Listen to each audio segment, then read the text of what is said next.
서울대 안병동에서 일하시는 그 교수님이 말기 암 환자들을 계속해서 치료하시면서 쓰신 책이 한 권 있습니다. 그 책에 이런 내용이 있습니다. 70세 암 환자분이 있었습니다. 그는 교수님에게 얼마나 더 살 수 있냐라고 그렇게 물었습니다. 교수님은 솔직하게 이 상태로는 6개월 이상은 사실 수 없습니다 라고 얘기를 해 주었습니다. 그때 환자분은 교수님의 이야기를 담담하게 듣고 있습니다. 그리고 그 다음 주 외래에 와서는 제가 이렇게 허무하게 죽을 수는 없겠다라는 생각을 하게 되었습니다. 그러면서 교수님이 얼마나 가능할지 모르겠지만은 남은 시간 동안 자신이 정말 하고 싶은 일을 다 해보고 떠나야겠다라고 자신의 결심을 교수님에게 이야기합니다. 그 후로는 정말 그분께서는 매주 하나씩 자신이 하고 싶은 일들을 해보기 시작합니다. 거창한 일도 아니었습니다. 아내와 바닷가로 여행 가서 해산물 요리 먹기, 종일 받아보기, 또 좋아하는 노래를 모아 자식들에게 선물하기, 손주들에게 편지 쓰기, 고향 친구들에게 밥 사주기 등 그는 매주 병원에 올 때마다 지난주에 자신이 했던 일을 소상히 늘여놓으며 즐거워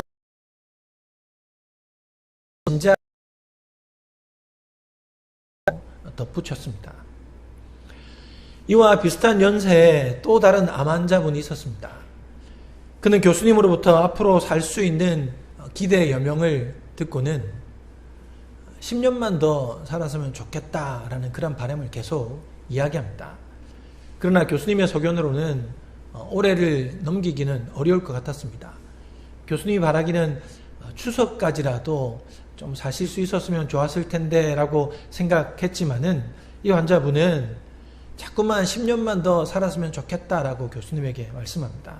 물론 교수님은 모르는 척하고 정말 그가 바라는 대답을 해줄 수도 있었습니다. 그러니까 적당히 우리 함께 노력해 봅시다 라고 다독이고 치료받다 보면 아마 좀 더 사실 수 있을 겁니다 라고 말해줄 수도 있습니다. 그러나 그러다 보면 언젠가는 그 환자분은 나중에는 치료하다가 몸이 더 악화되어서 이제 혼수 상태에 들어가고 더 이상 교수님께서 하셨던 그 말에 대한 이 책임도 묻지 못할 것이다 라고 교수님은 너무나 잘 알고 있었습니다. 그래서 교수님은 그렇게 무책임할 수가 없었습니다. 환자가 이 현실을 직시했으면 좋겠다라는 그런 생각을 하게 되었던 거죠. 왜냐하면 환자가 나이가 많든 나이가 적든 현실을 제대로 직시했을 때 남은 삶의 변화가 왔기 때문입니다. 그것이 오랜 암 환자를 대면하다가 깨닫게 된 이 교수님의 지혜다라고 할 수 있겠습니다. 그래서 교수님은 어쩌면 이 환자에게는 이제 삶의 마지막 변화를 가질 수 있는 기회다라고 생각했습니다. 아니, 예정된 어떤 마지막 삶을 변화된 모습으로 살아가기를 원하셨습니다. 그래서 좀 더 현실을 직시하시라고 눈앞에 환자분에게 이렇게 묻습니다. 10년 더 사시면 뭘 하시겠습니까? 그랬더니 환자분은 한참 동안 말을 잇지 못합니다. 그래서 교수님이 다시 묻습니다. 더 살게 되신다면 해보고 싶은 일이 뭐가 있습니까? 라고 물었더니 여전히 그 환자분은 아무 말도 하지 못하고 머뭇거리고 있습니다. 그래서 교수님께서 예를 들어서 설명을 해 주십니다. 그런 거 있잖아요. 제주도로 가족 여행을 떠난다든지, 아니면 손주가 중학교에 입학하면 내가 옷 한 벌 사주고 싶다든지, 아니면 고향 친구들에게 밥 한 번 사주고 싶다는 그런 소망이 있지 않습니까? 라고 예를 들며 이야기해 주었습니다. 교수님의 이런 여러 번의 질문에도 그 환자분은 끝내 아무 말도 하지 못했습니다. 왜냐하면 그 환자분은 막연히 좀 더 오래 살았으면 좋겠다라는 이 바람만 있었을 뿐 구체적인 계획이나 이 소망 같은 것이 없었기 때문입니다. 방금 소개된 이 두 환자분은 소위 시한부 판정을 받은 그런 환자들입니다. 그런데 한 분은 남은 삶이라도 자신과 가족을 위해 더 의미 있게 살아가려고 했지만은, 다른 분은 어떻게 살아야 할지를 모른 채 그저 오래 살았으면 좋겠다라는 그런 바람만 있었습니다. 물론 이 살아온 인생에 비하면 남은 시간이 너무나 짧은 시간일지는 모르겠지만은 그 짧은 시간은 자신과 그리고 가족에게 아주 긴 여운을 어떻게 남기느냐에 큰 영향을 미치게 됩니다. 만약 여러분께서도 한시적인 삶을 살아야 한다면 어떻게 살아가시겠습니까?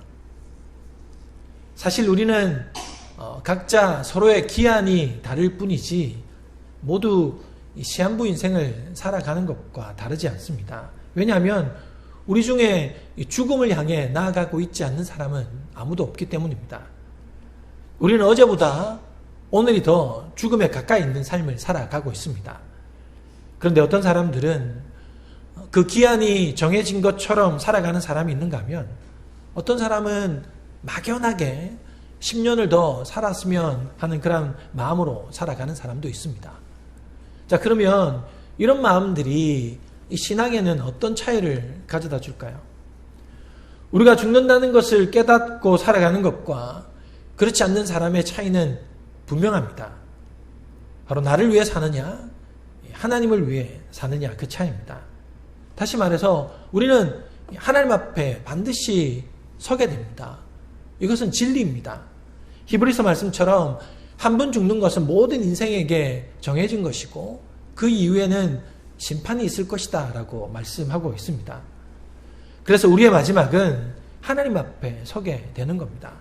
그러니 우리가 무엇을 위해 살아야 하는지는 명명백백합니다.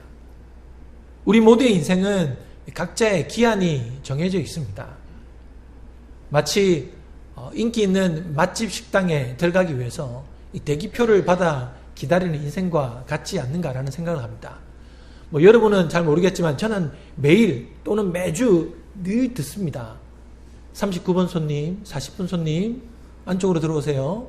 41번 손님, 42번 손님 안쪽으로 들어오세요. 저는 매일 그 이야기를 들을 때 엄청난 스트레스였는데 이 말씀을 준비하다가 그런 생각이 들더라고요. 우리는 이미 하나님께 인생의 대기표를 받아놓은 사람이에요. 하나님이 몇 번 성도 들어와 하면 우리는 그냥 지금 이 순간이라도 하나님께 가야만 하는 사람이다라는 겁니다. 하지만 많은 성도들은 그 마지막에 대한 어떤 심각성과 이 중요성을 깨닫지 못한 채 살아갈 때가 많습니다. 그래서 막연하게 이 세상에서 좀 더 잘 살았으면 좋겠다라는 그런 바람을 가지고 살아갑니다. 막연하게 잘 살고만 싶으니까 계속 더 가지려 하고 저 세상을 쫓아 살아가고 내가 남들보다 부족한 것이 무엇인가 비교하면서 그것을 채우려고 살아갑니다. 하지만 우리에게 마지막 시간이 온다는 것을 알고 살아가는 사람은 막연하게 살아가지 않을 겁니다. 여러분, 예를 들어서 1년 후에 우리가 아주 중요한 국가고시, 시험을 친다라고 한번 생각해 보십시오. 그러면 우리 뭘 해야 됩니까? 공부를 해야죠. 준비를 해야죠. 근데 아무런 준비와 공부도 하지 않으면서 막연하게 나는 시험 잘 칠 거야. 나는 잘 될 거야. 라는 그런 마음으로 살아가는 것은 참으로 헛된 소망이고 헛된 욕심에 불과하다라는 겁니다. 그러므로 그냥 오래 살고 싶고 건강하게 살고 싶고 건강하게 죽고 싶은 것 말고 우리는 기한이 있는 것처럼 살아야 합니다. 그러면 기한이 있는 것처럼 살아간다는 것은 뭐겠습니까? 그것은 바로 내가 해야 할 일을 반드시 하며 살아가는 겁니다. 나와 가족을 위해 의미 있는 진정 가치 있는 삶을 살아야 합니다. 그것은 바로 사명을 다하는 삶입니다. 사명을 다하는 삶이 약간 부담스러우면 바꿔 말해서 우리는 믿음으로 살아가야 하는 겁니다. 그런데 안타깝게도 많은 사람들이 이 죽음 앞에서 가장 많이 하는 말과 그들의 생각은 무엇일까요? 바로 두려움과 아쉬움입니다. 왜 그들이 죽음 앞에서 두려워하고 아쉬워하겠습니까? 잘 살지 못했기 때문입니다. 사명대로 혹은 믿음대로 살지 않았기 때문입니다. 그래서 사명대로 살지 못해서 하나님께 외면당하지 않을까 하는 두려움이 있습니다. 더 잘했어야 하는데 라는 아쉬움이 있습니다. 그렇다면 죽음 앞에서 이런 두려움과 아쉬움을 덜 가지는 사람은 과연 어떤 사람일까요? 그것은 바로 내가 죽을 수 있다라는 생각, 내가 곧 죽게 될 것이다 라는, 죽음이 있다라는 그 생각을 가지고 살아가는 사람들은 바로 죽음 앞에서 덜 두려워하고 그리고 덜 아쉬워하는 삶을 살더라는 겁니다. 실제로 일본에서 1000명 이상의 그 호스피스 환자들을 돌봤던 그 호스피스 전문의 오츠 슈이치라는 사람이 그 수많은 사람들의 죽음을 가까이서 지켜보면서 책을 썼습니다. 그 책이 죽을 때 후회하는 25가지라는 책인데, 그 책에 보면 그분이 이런 이야기를 합니다. 내일 죽을지도 모른다고 생각하며 살아온 사람은 후회가 적다라고 말합니다. 그러니까 수많은 호스피스 환자들을 보면서 그들이 죽음 앞에서 두려워하고 아쉬워하는 것들 많이 보았습니다. 그런데 누가 두려워하지 않고 누가 덜 아쉬워하느냐?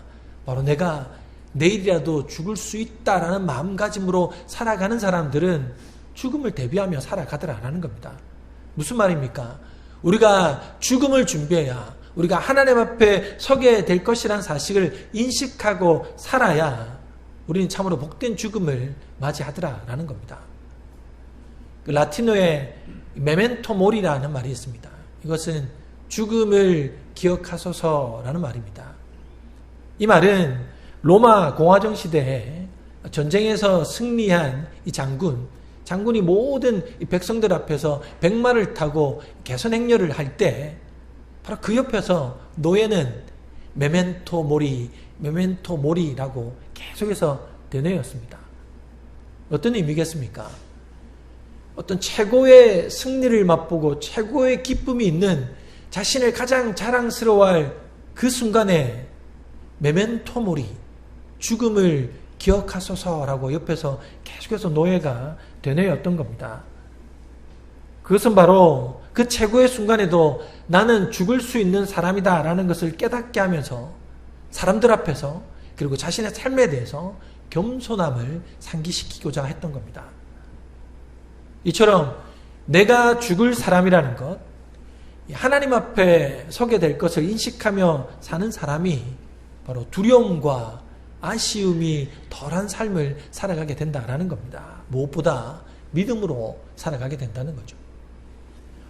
오늘 우리가 읽었던 본문에는 야곱의 죽음이 소개되고 있습니다.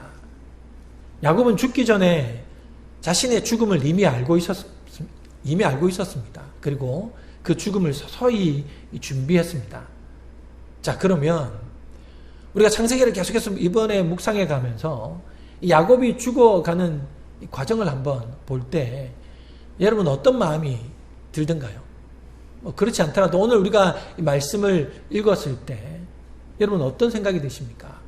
슬프십니까? 아니면 두렵습니까? 아니면 아쉽습니까? 아마 어떤 분은 참으로 야곱의 죽음이 복되다라고 생각하시는 분도 있을 겁니다. 그렇습니다. 야곱의 마지막을 보고 있으면 참으로 복되다라는 그런 생각을 하게 됩니다. 자녀들을 위해 축복하고 그리고 죽은 후에도 온 가족과 애굽 백성들까지도 왕에게 애도하는 것 같이 똑같은 그 애도 기간으로 모든 애굽의 백성들이 야곱의 죽음을 슬퍼하고 있으니 사실 그 죽음이 얼마나 복됩니까? 무엇보다 가족들이 화해하고 믿음으로 한 가족이 되었으니 얼마나 복됩니까?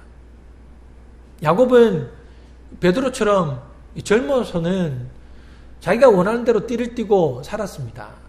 그러나 나이가 들수록 죽음과 가까울수록 하나님을 가까이 하고 더 믿음으로 살아갔던 사람입니다. 그는 자신이 어디로 돌아가야 하는지를 정확히 알고 있었던 겁니다. 그래서 야곱은 죽음 앞에서 요셉을 먼저 부르고 또 요셉도 보니 아버지가 죽을 날이 가까웠음을 알고는 자기의 두 아들을 불러서 야곱으로부터 축복 기도를 받습니다. 그리고 그 이후에 야곱은 또 다른 자녀들을 다 일일이 불러서 그들의 분량대로 축복 기도를 해주고는 이 삶을 마감하게 됩니다. 죽을 날이 가까이 왔음을 알고는 자신이 할 수 있는 최고의 믿음의 행위, 자녀들에게 하늘의 축복을 빌어주는 기도를 하고는 생을 마감했습니다. 여러분들은 어떤 인생으로 마감하고 싶습니까? 어떤 죽음으로 생을 마감하고 싶습니까? 죽음을 통해 자손들에게 허무와 절망을 남기는 인생이 되시겠습니까? 아니면 믿음으로 산다는 것이 어떤 것인지, 하늘 소망 바라보며 죽어가는 것이 어떤 삶인지 그들에게 믿음을 남기고 싶으십니까? 만약 그렇게 인생을 우리가 마무리할 수 있다면 우린 참으로 의미 있고 가치 있는 삶을 살았다라고 할 수 있을 겁니다. 좀 전에도 말씀드렸지만 야곱은 스스로 죽을 날이 가까이 왔음을 알고 있었습니다. 그래서 자신의 삶을 마무리하면서 가장 먼저 취한 행동이 무엇입니까? 바로 요셉을 부릅니다. 요셉을 불러서 유언과도 같은 그런 말을 남기고 있는데, 자, 그게 창세기 47장에 있습니다. 자, 우리 같이 한번 읽어보도록 하겠습니다. 29절부터 31절 시작. 이스라엘이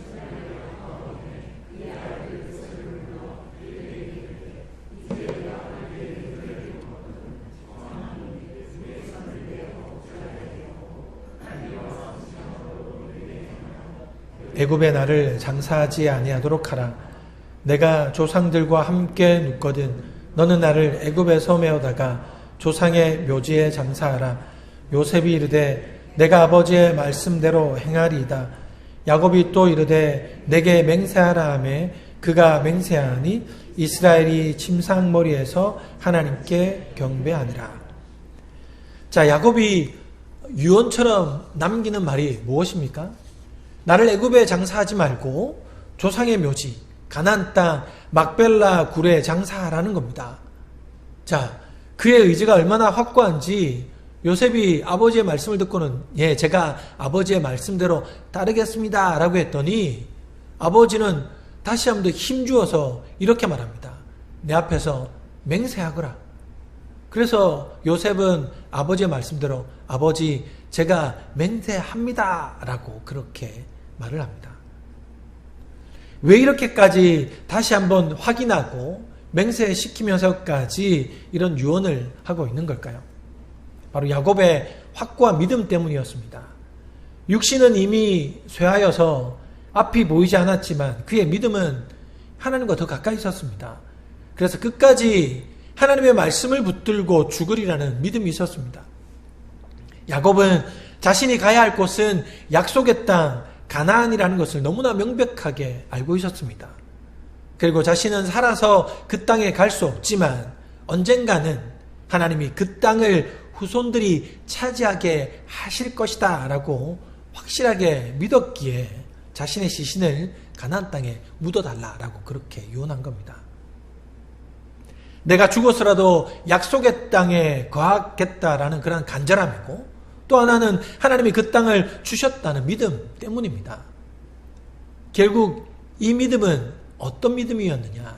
성경에 보면 결국은 그가 죽어서 얻게 될 하늘나라 상급을 바라보았던 믿음이다라고 그렇게 기록합니다. 그것이 어디에 있느냐? 바로 히브리서 11장에 기록되어 있습니다. 히브리서 11장은 믿음장이다라고 부릅니다. 그 이유는 거기에 나오는 모든 사람들이 믿음으로 살다가 믿음으로 죽었기 때문입니다. 자, 여기서 중요한 게 뭡니까? 마지막까지 믿음으로 살다가 죽었다라는 겁니다. 그래서 성경은 그들 이렇게 기록합니다. 믿음으로 아벨은, 믿음으로 에녹은, 믿음으로 노아는, 믿음으로 아브라함은, 믿음으로 사라는 이렇게 살았다라고 기록하고, 그리고 13절에 보면 이렇게 마무리합니다. 이 사람들은 다 믿음을 따라 죽었으며 라고 합니다. 믿음으로 살다가 마지막까지 믿음으로 죽었다라는 겁니다. 약속을 받지 못하였을 때 그것들을 멀리서 보고 환영하며 또 땅에서는 외국인과 나그네임을 증언하였으니 그들이 이같이 말하는 것은 자기들이 본향 찾는 자임을 나타냄이라 라고 합니다. 믿음을 따라 죽었습니다. 그러니까 마지막까지 믿음으로 살았다는 거죠. 그리고 약속을 받지 못하였다라는 것은 하나님이 주시겠다라고 약속하신 이 가나안 땅을 차지하지는 못했지만이라는 뜻입니다. 아직까지 그 땅을 손에 넣지는 못했지만 그럼에도 그들은 하늘 본향을 바라보며 쫓아 살아갔다라고 말하고 있는 겁니다. 그리고 그들이 이같이 말하는 것은 바로 자기들이 본향 찾는 자임을 나타냅니다 라고 말씀합니다. 그러니까 이 땅이 아닌 영원한 본향을 찾고 있는 자임을 그들에게 나타내 보였다라는 거예요. 그래서 그 이후의 말씀을 세 번역으로 보면 이렇습니다. 그들이 만일 떠나온 곳을 생각하고 있었더라면 돌아갈 기회가 있었을 것입니다. 그러나 사실은 그들은 더 좋은 곳을 동경하고 있었던 것입니다. 그것은 곧 하늘의 고향입니다. 그래서 하나님께서는 그들이 하나님이라고 불리는 것을 부끄러워하지 않으시고 그들을 위하여 한 도시를 마련해 두셨습니다. 자, 그들이 돌아가야 할 곳을 눈에 보이는 가나안 땅으로 여기고 그 땅을 위해서만 살았다면 그들은 언제든지 돌아갈 수 있었다라는 겁니다. 그러나 그들은 돌아가지 않았습니다. 왜냐하면 그들이 동경하는 곳이 어디였기 때문입니까? 바로 하늘의 땅이었다라고 기록합니다. 하늘의 고향이었다라는 거죠. 그래서 하나님도 그런 그들에게 내가 하나님으로 불리는 것이 부끄럽지 않았다라고 그렇게 말씀합니다. 그래서 그들을 위해 하늘나라의 한 도시를 예비해 두셨다라고 성경 기록합니다. 하나님은 이러한 믿음의 사람들이 부끄럽지 않고 자랑스러웠다는 겁니다. 누굽니까? 바로 하늘 소망, 하늘의 고향을 바라보며 살아가는 그 사람들이었다라는 겁니다. 그런데 여러분, 이 말을 다르게 말하면 때로는 하나님이 누군가에게 내가 하나님 아버지로 불리는 것이 부끄럽다라는 말이기도 합니다. 그럴 때가 있었다라는 말이죠. 누가 하나님을 부를 때 부끄럽겠습니까? 실상은 바로 하늘의 고향 하나님 나라를 동경하지도 않으면서 내가 누리고 돌아갈 곳은 이곳에 부귀영하고 만수무강이며 자식 농사로 덕을 보는 것이다 라고 생각하는 그 사람들이 마치 천국을 사모하는 사람처럼 하나님 아버지라고 부를 때 하나님은 부끄럽다라는 겁니다. 믿음으로 하늘 고향을 동경하지도 않고 살면서 마치 믿음으로 사는 척하는 그들이 부끄럽다는 거죠. 마치 그런 겁니다. 제게 두 딸이 있지 않습니까? 이 딸들이 정말 온갖 거짓과 속임수와 술수로 살아가고 남을 속여 성공하고 죄를 지으면서 돈을 벌면서도 우리 아버지는 목사예요 라고 말할 때 저는 참으로 부끄러울 겁니다. 하나님도 그렇습니다. 사는 것은 그리스도인이 아닌데 입술만 그리스도인이 되어서 주여 아버지 하나님을 찾는다면 하나님은 그런 우리가 부끄러울 때가 있다라는 겁니다. 그렇다면 여러분 우리는 어떻게 살아가야 합니까? 하나님이 우리의 인생을 자랑스러워하시고 우리에게 하나님이라 불리는 것을 좋아하도록 하셔야 하지 않겠습니까? 그러려면 바로 우리는 하늘 고향을 바라보고 하늘 상급 바라보며 믿음으로 살아가야 한다라는 겁니다. 오늘은 이 절기상으로 대림절 첫 주입니다. 대림절은 다시 오실 주님을 기다리는 기간입니다. 그런데 지금 이 상태로 다시 오실 주님을 우리는 정말 기다릴 수 있겠습니까? 지금 우리의 믿음의 상태로 다시 오실 주님을 우린 과연 맞이할 수 있을까요? 다시 오실 주님을 만난다는 것은 개인적으로 혹은 모든 인류의 마지막 순간입니다. 그 마지막 순간이 기쁨과 감사의 순간이 되려면 우리는 이제부터라도 야곱의 죽음을 기억하며 믿음으로 살다가 믿음으로 죽어야 합니다. 서두에 소개해드린 한 환자분처럼 우리의 남은 시간을 의미 있고 가치 있는 시간으로 보내야 하지 않겠습니까? 그러나 그 삶은 우리가 하고 싶은 것을 하는 것이 아니라 해야 할 일을 하며 사는 겁니다. 그것은 믿음으로 사는 삶이고 믿음의 유산을 남기는 것이고 믿음의 유언을 남기는 겁니다. 그러므로 우리의 남은 생은 이러한 야곱의 죽음을 기억하며 믿음으로 살다가 하늘 상급 바라보며 복된 죽음을 맞이하는 우리가 될 수 있기를 주님의 이름으로